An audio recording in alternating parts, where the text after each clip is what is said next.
যে আরেকটি যুদ্ধ করতে হবে, যে মেশিন গান হাতে করে আমার পিতা যুদ্ধ করেছিলেন। দর্শক, ছাত্রলীগ কিন্তু আবারও মাঠে নেমে এসেছে শেখ হাসিনাকে আবার প্রধানমন্ত্রী হিসাবে প্রতিষ্ঠিত করার জন্য। আবারও ক্ষমতায় আসতে যাচ্ছে আওয়ামী লীগ সরকার। হ্যাঁ, ঠিকই শুনতে পাচ্ছেন, আপনাকে প্রমাণ সহকারে দেখাচ্ছি যে আওয়ামী লীগ সরকার আবারও তারা ক্ষমতায় আসতে যাচ্ছে। কিভাবে চলেন আপনাদেরকে স্ক্রিনের মাধ্যমে আগে পুরো ভিডিও ক্লিপটি দেখাই, পুরো ভিডিওটি ধৈর্য সহকারে দেখবেন, তারপর আপনার মতামত অবশ্যই কমেন্ট বক্সে লিখে জানাবেন।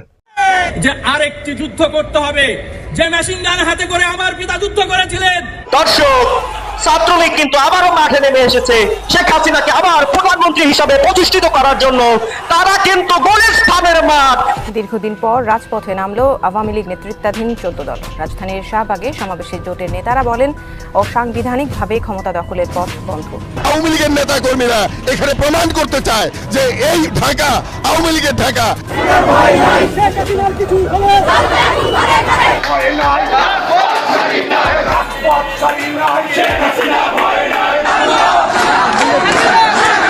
দর্শক, আপনারা দেখতে পাচ্ছেন এখানে কিন্তু সেনাবাহিনীর সামনে শেখ হাসিনাকে প্রতিষ্ঠিত করার জন্য এবং শেখ হাসিনার বাংলাদেশে ফিরিয়ে আনার জন্য আওয়ামী লীগের লোকজন তারা কিন্তু মাঠে নেমে এসেছে। দর্শক, তারা কিন্তু শেখ হাসিনাকে আবার প্রতিষ্ঠিত করার জন্য লাঠি সোটা নিয়ে তারা কিন্তু বিভিন্ন জায়গায় দখলদারিত্ব চালাচ্ছে এবং শেখ হাসিনার 14 দলের সমস্ত নেতা কর্মীরা একসাথে হয়েছে।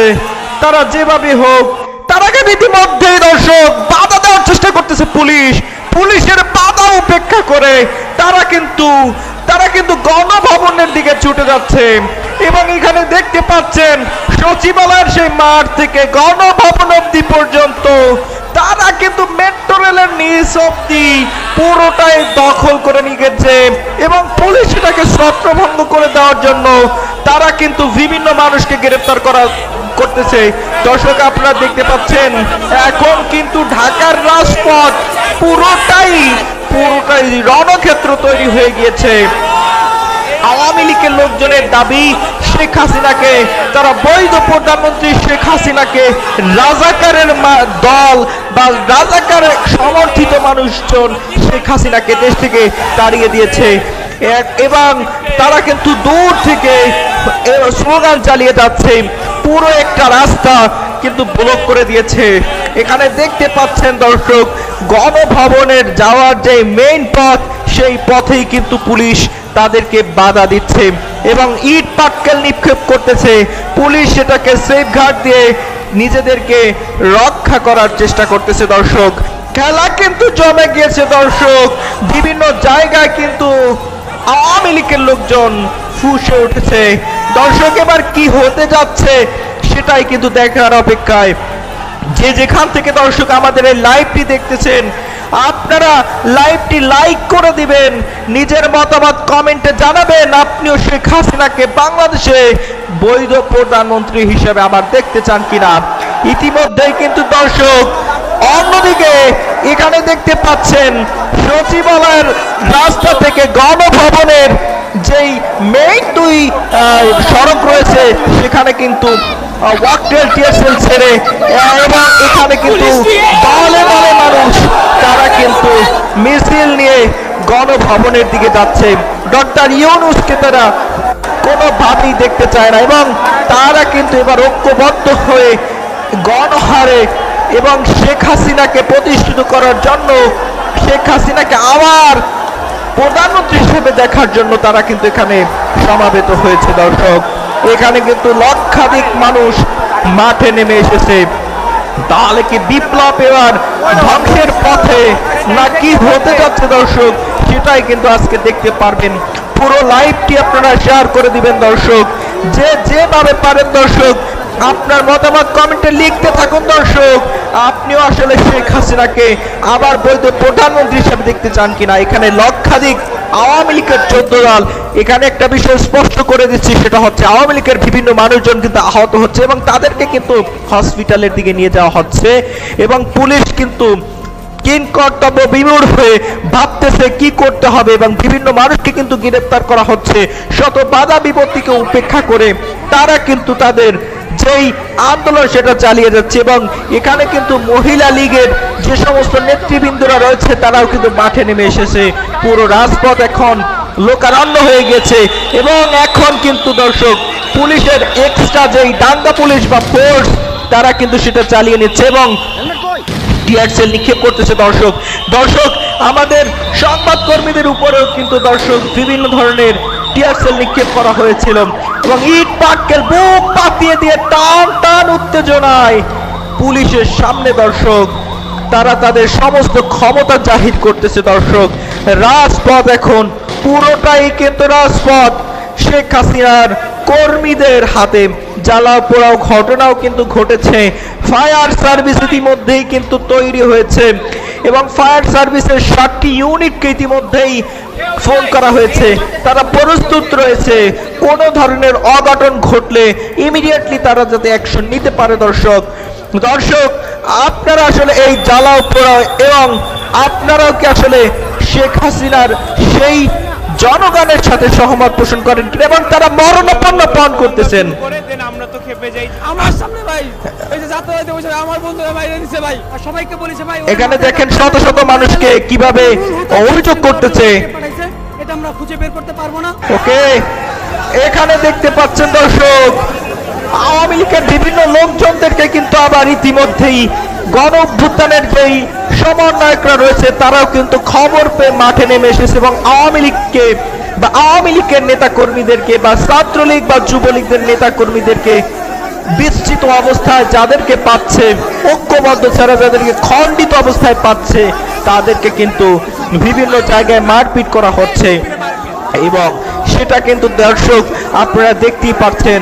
টান টান উত্তেজনা, পুরো রাজনৈতিক মাঠ, পুরো রাজপথ কিন্তু এখন রণক্ষেত্র তৈরি হয়ে গেছে। দর্শক এখানে কিন্তু ইতিমধ্যেই সারা দেশ থেকে মানুষ আস্তে আস্তে কিন্তু এখানে জমায়েত হচ্ছে এবং প্রত্যেকের দাবি প্রত্যেকে নিয়ে এখানে জমায়েত হয়ে ডক্টর ইউনূসকে জানাচ্ছে তারা শেখ হাসিনাকে যাতে বৈধভাবে আবার নির্বাচন করার সুযোগ দেয় অথবা শেখ হাসিনার কাছ থেকে যে ক্ষমতা কেড়ে নেওয়া হয়েছে সেই ক্ষমতায় তাকে পুনর্বহাল করা হয়। এখানে মহিলাদেরকেও কিন্তু দেখতে পাচ্ছেন দর্শক, তারাও কিন্তু রাজপথে নেমে এসেছে এবং মহিলা পুলিশ দিয়ে কিন্তু তাদেরকে টেক কেয়ার করা হচ্ছে এবং ছাত্রলীগদের দাবি নিয়ে যারাই মাঠে নেমে এসেছে তাদের সকলকেই কিন্তু দর্শক রাজপথেই কিন্তু প্রতিহত করার চেষ্টা করা হচ্ছে। চেহার নিক্ষেপ, ইট পাটকেল নিক্ষেপ, এখানে কিন্তু আমাদের আইন শৃঙ্খলা বাহিনীর যারা সদস্যরা রয়েছে তারাও কিন্তু ভয়ঙ্কর ধরনের চাপে রয়েছে এবং এই পরিস্থিতি তারা কঠোরভাবে মোকাবেলা করতেছে এবং এখানে বিভিন্ন ধরনের মানুষ কিন্তু জমায়েত হচ্ছে এবং প্রত্যেকে কিন্তু এখানে দেখতে পাচ্ছেন একটা সিএনজি কিন্তু দুই দলের অর্থাৎ প্রশাসন একদিকে এবং এখানে কিন্তু আপনারা দেখতে পাচ্ছেন পিবিআই এবং যারা স্পেশালিস্ট রয়েছে হোম স্পেশালিস্ট তারাও কিন্তু এখানে প্রশাসনের লোকজন নেমে এসেছে এবং আপনারা পুরো ভিডিও ক্লিপটি দেখলেন এবং এই যে আওয়ামী লীগের মিছিল মিটিং, বিভিন্ন জায়গায় আগুন দেওয়া, বিভিন্ন জায়গায় ভাঙচুর করা, এগুলো তো দেখতে পারলেন। তো আওয়ামী লীগের যে পুরনো যে স্বভাবগুলো ছিল সেগুলো কিন্তু এখন পর্যন্ত পরিবর্তন হয়নি বা ভবিষ্যতে হবে কিনা আমার জানা নেই। বিগত 16টা বছর এই আওয়ামী লীগ সরকার তারা নিজেরা একা একা দেশ চালিয়েছে, এমনকি অন্য দল যারা মাথা ঝাড়া দিয়ে বলতে আমি বলবো যে একটু মানে বড় গলা একটু কথা বলেছে তাদেরকে পর্যন্ত তিনি মানে সাবেক প্রধানমন্ত্রী শেখ হাসিনা সে দমিয়ে কিন্তু রাখছে মানে এমন একটা অবস্থা করে রাখছে যে কোনোভাবে যেন কোন একটা মানুষ মাথা ঝাড়ে দিয়ে যেন উঠতে না পারে, এরকম একটা পরিস্থিতি কিন্তু শেখ হাসিনা করে রেখেছিল। সেটা সবাই কম বেশি জানেন আপনারা। হেফাজত ইসলাম তারা কিন্তু আলেম মানুষ, তারা কিন্তু ক্ষমতার এত লোভী না। যদি ক্ষমতা লোভী হইতো তারা তো কত আগে তাদের সাথে হাত মিলিয়ে তারপর বহু আগে কিন্তু তারা ক্ষমতা যেতে পারতো, কিন্তু তারা সেটা না করে তারা শুধু কি চেয়েছে, আল্লাহর জমিনে আল্লাহর দিন কায়েম যেন হয়, দিনটা প্রতিষ্ঠিত হয়, ইসলাম যেন প্রতিষ্ঠিত হয়, এইটাই কিন্তু চেয়েছিল। কিন্তু তারা যখন শাপলা চত্বরে জমায়েত হলো, কেন জমায়েত হয়েছিল? যাতে করে সমস্ত নবীর দুশ্মন তারা যেন পতন হয়, তাদেরকে যেন গ্রেফতার করে। যারা আমার রাসূল সাল্লাল্লাহু আলাইহি ওয়াসাল্লামকে নিয়ে বাজে কথা বলে বা বাজে কথা একটা বলেছিল তার বিরুদ্ধে কিন্তু আল্লামা শাহ আহমদ শবীর তিনি কিন্তু একটা বিশাল সমাবেশ ডেকেছিলেন, আর সেই সমাবেশকে কেন্দ্র করে একটা লোককে কিন্তু গ্রেফতার করলে, শাস্তি দিলে কিন্তু বাস সব কিচ্ছা খতম হয়ে যায়। সেটা তারা না করে সমস্ত আলেমগুলোকে রাতের আধারে একেবারে নিস্তেজ করে দিল, গুলি মারে। মানে বললো ওই দিন 20 মিনিটে 3 লক্ষ গুলি ছুড়েছে। চিন্তা করতে পারেন, ব্রেস্টার ফাহাদ এরকম একটা তথ্য দিয়েছে, 20 মিনিটে 3 লক্ষ গুলি ছাড়ছে। চিন্তা করতে পারেন। অথচ সংসদে গিয়ে এই সাবেক প্রধানমন্ত্রী হাসিনা বলেছে যে ওই দিন শাপলা চত্বরের 5ই মে কোনো এরকম গোলাগুলি বা কোনো কিছু হয়নি, বরং হেফাজতের লোকেরা কি করছে, রক্ত গায়ে মেখে তারা নাকি সেখানে শুয়েছিল। চিন্তা করতে পারেন। এখন এরই জবাবে যদি আমরা বলি যে হ্যাঁ ঠিকই, হেফাজত ইসলামের নেতাকর্মীরা সেখানে তারা রক্ত মেখে তারপর শুয়েছিল, কিন্তু আপনার বাবা 12 নম্বর 32 নম্বর সেক্টরে আপনার বাবাও তো গুলি খেয়ে না, রক্ত মেখে যদি ফাইজলামি করে তারা সেখানে সিঁড়ির গোড়ায় শুয়েছিল, যদি আমরা এই কথা বলি তখন কিন্তু আপনার গায়ে লেগে যাবে। ঠিক তদ্রুপভাবে আমাদের আলেমদের গায়ে যারা হাত দিয়েছে আর উল্টাপাল্টা মন্তব্য আমাদের জন্য কিন্তু আমাদের কাছে আমাদের শরীরটা জ্বলে ওঠে, কারণ মিথ্যা তহমত এটা আমরা কখনই মেনে নিতে পারি না বা পারবো না। তো যাই হোক, আমরা দোয়া করবো যেন আল্লাহ পাক রব্বুল আলামিন হাসিনাকে হেদায়েত দেয়, আবার যেন ক্ষমতা আসুক, এটা আমার দেখার দরকার না। তবে নারী নয়, তার ছেলে আসুক আমরা চাই, কিন্তু এই কোনো নারী কোনো বদমাইশ জন এগুলো না আসে, কারণ এই নারী দেশে একটা দেশে নারী আসা মানে কি একটা গজব চলে আসা, এটা তো কোনো সন্দেহ নাই, রাসূল সাল্লাল্লাহু আলাইহি ওয়াসাল্লামের কথা। তো যাই হোক, আমরা চাই না নারী আসুক, তবে পুরুষ আসুক হক ভাবে, যাতে করে দেশের টাকা কোনো পাচার না করে, যারা করেছে এগুলোর জন্য অনুতপ্ত হয়, ক্ষমা চায়, আমরা এটাই চাই।